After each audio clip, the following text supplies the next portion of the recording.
Добре дошли в природен парк Врачански Балкан. Втория по големина природен парк в България ви приканва да се потопите в прохладата на вековните букови гори и да откриете богатото разнообразие на живата и неживата природа през всички годишни сезони.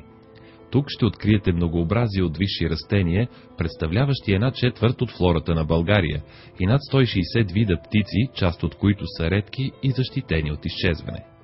За управлението на парка се грижи сплотеният екип на дирекция Природен парк Врачански Балкан. Екипът следи за опазването, развитието и популяризирането на парка, без да се нарушава екологичното равновесие в района.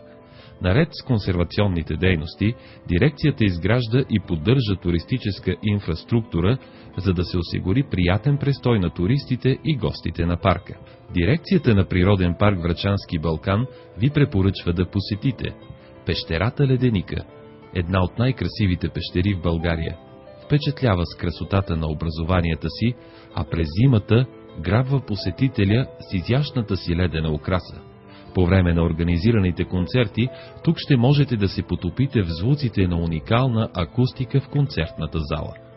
Познавателен маршрут планинарство за начинаещи, в близост до пещера Леденика, където по време на вашата разходка ще се запознаете с основните правила на туриста и неговото поведение в планината. Врачанската екопътека. Това е най-атрактивният маршрут с многобройните си дървени мостчета и стълби по течението на река Лева. Пътеката тръгва от село Сгориград и води до прохладните пръски на водопад Боров камък.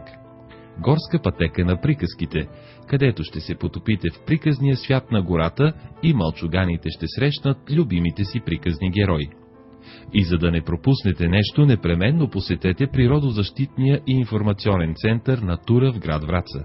Тук ще получите информация за всичко свързано с парка, описание и карта за изградените екопътеки и опознавателни маршрути, адреси и контакти на места за настаняване.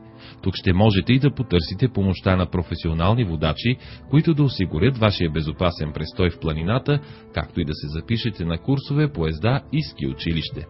В центъра ще можете да закупите сувенири, рекламни материали и специализирана литература. В изложбените зали ще можете да видите експозиция за природен парк Врачански Балкан, макет на парка, а най-малките да се запознаят със света на животните. Целогодишно центъра организира обучение и семинари на природозащитна тематика, както и реализира образователни програми за деца и ученици. Информация за всички текущи и предстоящи събития можете да откриете на интернет сайта на Природен парк Врачански Балкан www.vrgorno-balkan.net. Очакваме ви!